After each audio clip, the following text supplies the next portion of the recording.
Hey everybody, welcome to the Mana League. I'm John, as always, and it's Crack-a-Pack Tuesday time, and we're still in Dragons of Tarkir, so I've got a pack sitting here. We're going to crack this open, we're going to discuss pack one, pick one, and yeah, let's crack on in and see what we get.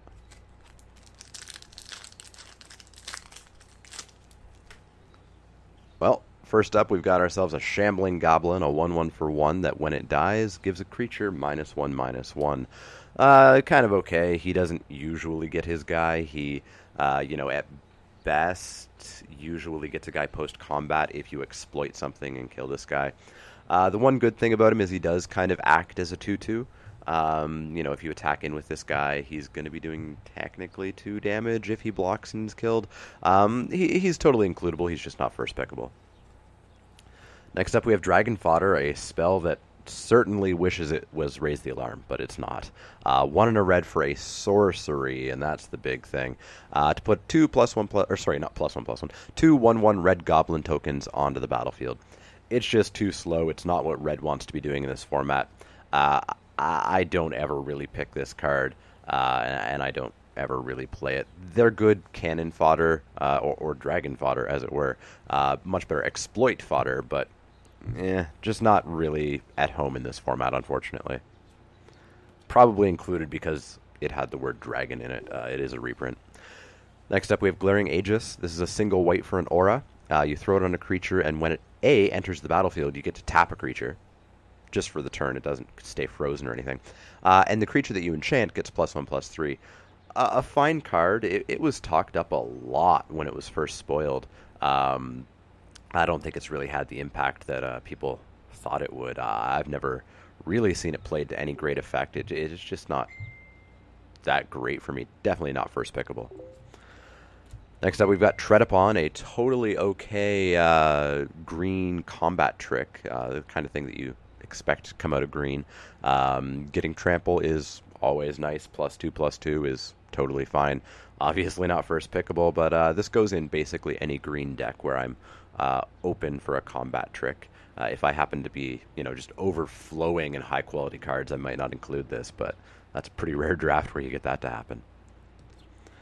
Next up, we've got Updraft Elemental. This is a card that I see played against me a lot. And it's effective at what it does. A 1/4 flyer blocks a lot of stuff in this format, until the late game anyways. I think I maybe sort of pushed this guy off in my set review as being the Toughness Matters deck guy, which is a deck that I don't know if anybody's ever got to come together yet. But he's a bit more than that. He kind of works in the blue-black grindy deck. It's just a good, solid blocker. If this was any more expensive, I could see it not being good, but at 3 mana, it just kind of fits right where you want it to in a grindy deck. Not first pickable. You pick this up after you have made the decision to go grindy, but yeah, okay card. Not first pickable, though. And here's a card pretty similar to Updraft Elemental. I was actually thinking of it as I was talking about Updraft Elemental. We have Ancient Carp. It's a 2/5. So 1 extra power, 1 extra toughness, no flying, but it costs 5 mana, 4 and a blue. The fact that it doesn't fly, the fact that it costs 5 instead of 3, is just a massive canyon of difference between Updraft Elemental and Ancient Carp. This guy doesn't fit in the grindy blue-black deck. By the time you're at 5, you want to be contradicting, you want to be, hopefully almost have emptied your opponent's hand and looking for your bomb. Ancient Carp's not what you want to be doing here. I've never picked this card. I've never played this card. I've never seen it played against me. I don't think it has a place. Now here we've got a good card. Here we've got a total first pick. Pacifism. 1 and a white. Enchanted creature, can't attack or block.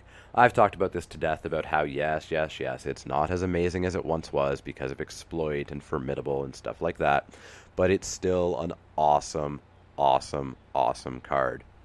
If you force your opponent to sack their best creature to exploit because it was pacifismed, you still have done pretty okay. The one thing I don't like with pacifism is formidable. You throw this on their best creature, and that creature still is giving, the boost to that 8 power that it needs, but still just an awesome removal spell. It's the front runner right now. Next up, we've got Epic Confrontation, another removal spell of sorts.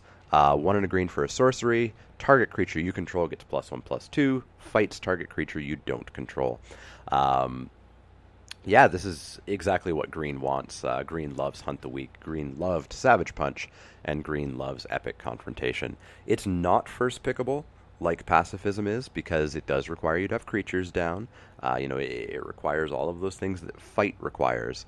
So it's not quite up there at the top. It's also not an instant, which hurts it as well. Instant fight spells are fantastic, but it's still pretty solid. Auto include, I would say, in almost every green deck, but just not a first pick. The Tarkir Efreet is up next. That's 3 and a red for a 5/1, but it's got Megamorph. So for 3, it's a 2/2, and then for 3 as well, 2 and a red, you can flip it up, and it becomes a 6/2, and it pings a creature or player when it turns face up. A solid creature. I've really liked a Tarkir Efreet. I haven't seen them very often. I think that must mean that they're being picked higher than I'm picking them. I've seen them against me, and they can be pretty scary. They're pretty weak on their toughness. They can be killed by a large number of things. A Shambling Goblin can knock one of these guys down. But if you have a clear board, if you can ramp this guy out, if you can speed this guy out, if you can get this guy out after clearing their board, it's insane. It just does huge amounts of damage. Pretty big fan of it. Not first pickable, but big fan. Next up, we've got Foul-Tongued Shriek. For some reason, I always thought this was an enchantment. Obviously, if this was 1 mana enchantment, this ability would be broken. It's an instant for 1 mana, and target opponent loses 1 life for each attacking creature you control. You gain that much life. Just not very good. Far too situational. There's going to be so many times where you have this card in hand and you're attacking with a creature, or you're not attacking with any creatures, and this could be anything else and you'd be happier. Yeah, this just doesn't have a place in any deck as far as I'm concerned. Yeah, just not playable. Don't pick that. Don't play it. Ruthless Death Fang. Pretty good dragon here. I'm not a big fan of most of the uncommon dragons, but this one I like. 4 blue-black for a 4/4, so it's a 6 mana 4/4 flyer. Slightly expensive, but okay. Whenever you sacrifice a creature, target opponent sacrifices a creature. So generally you hope you're not sacrificing your creatures too much, but if you're blue-black, you want to be sacrificing your creatures a ton. This can go really crazy with something like Karsi High Priest, where you can sack on demand and replace with a manifest creature. Really solid dragon. I don't like first picking it. I don't like immediately becoming blue-black that soon. I like picking this up pack 2 when I've already decided to go blue-black, but I can definitely see the argument for it. Blue-black's a great deck. This is a great card to have in your average blue-black deck, so I can see the argument for first picking this. I don't think I'm quite on the side of that argument, though, as much as I love this dragon. Another dragon, we've got Beltol Dragon. This is the mono blue uncommon dragon. So it's 5 and a blue for a 3/3 flyer hexproof. You can megamorph it, and then you can pay 7, 5 blue, to flip it up, and all other dragons you control when it flips up gets a counter. Not very good. I don't like these monocolored uncommon dragons at all. I'll take them if I have to, late pack 1, late pack 2. But I'm just not a big fan of them. The fact that they can morph is all right because they're not going to be stuck in your hand, but I just don't find them that powerful. And don't get sucked into that, all other dragons you have get a counter clause, because that happens so rarely. I think I've had it happen once, and it didn't even win me the game. Yeah, I don't like these dragons. Not first picking, late picking. And another dragon, sort of. We've got Silumgar Monument. 3 mana for an artifact. You can tap it to give blue or black mana, and you can pay 4 blue-black to get a 4/4 flying blue-black dragon. That doesn't do anything. It doesn't make your opponent sacrifice creatures when you sacrifice creatures, so it's a really bad Ruthless Death Fang. I don't like the monuments. I've been so happy when I see these played against me in draft, because my opponent's just wasted a turn. And if they want their 4/4 dragon, they're going to have to be wasting more turns just pumping mana into it. I don't take these. I don't play these. I could very vaguely consider it in sealed, but I don't touch these in draft, and I wouldn't recommend you do either. Obviously not first pickable anyways. And our rare is Dromoka's Command, which I believe has some value behind it, so that would be the pick anyways. But it is a green-white instant, and you get to choose 2. You can prevent all damage target instant or sorcery would deal this turn. Target player sacrifices an enchantment. Put a +1/+1 counter on target creature. Awesome. Target creature you control fights target creature you don't control. Also awesome. This is a really cheap Hunt the Weak at instant speed, and it's awesome. You're not taking this for the first mode. You're not taking this for the second mode. You're taking it for the last 2 modes, and you're going to be using the last 2 modes almost all of the time. Just a solid removal spell. It's like Epic Confrontation, which I said you wouldn't first pick, but because it's instant speed, because it gives you a counter, because if you really had, the board presence that you could do this, you could throw the counter somewhere else and fight with a different creature. So much value out of this. So much versatility out of this card. Very happy to see it here. Do we get a foil? No, we just get a mountain and a morph. So I think the picks are between Dromoka's Command, Ruthless Deathfang, and Pacifism. Now, my inclination is to take the Pacifism because I really like to stay open.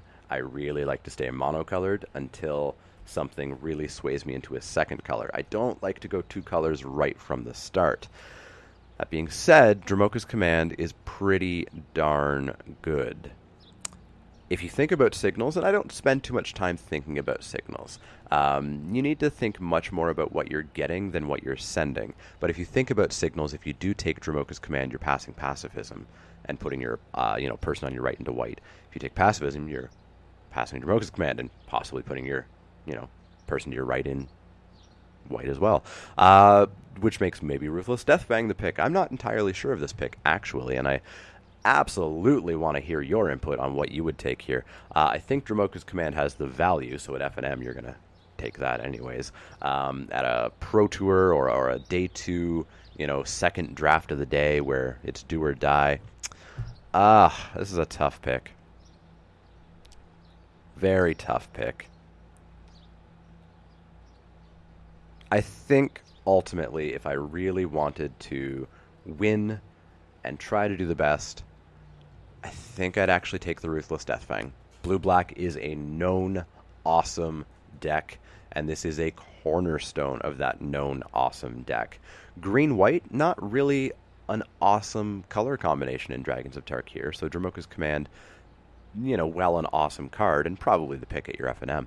I don't know that I want to go green-white all that badly. And white, of course, being one of the weakest colors, we had the best card in white, but I don't know if I terribly want to go with white either. So I'm going with Ruthless Deathfang, and I'm totally open to being completely and utterly wrong about that.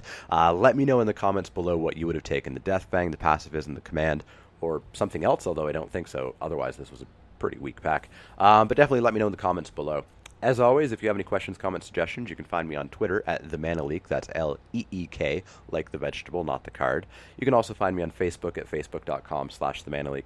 You've already found me here on YouTube. If you like the videos, make sure you click the little thumbs up icon. That helps my videos keep climbing up the ranks. And you should also subscribe to my channel. There's a subscribe button below each video, and there's one in the outro of each video. That'll keep you up to date on all the latest Crack-a-Pack Tuesdays, Wacky Wednesdays, Spiky Saturdays, and any other special videos that pop up here or there. As always, if you have any questions, comments, suggestions, let me know. Otherwise, I'll see you all next time.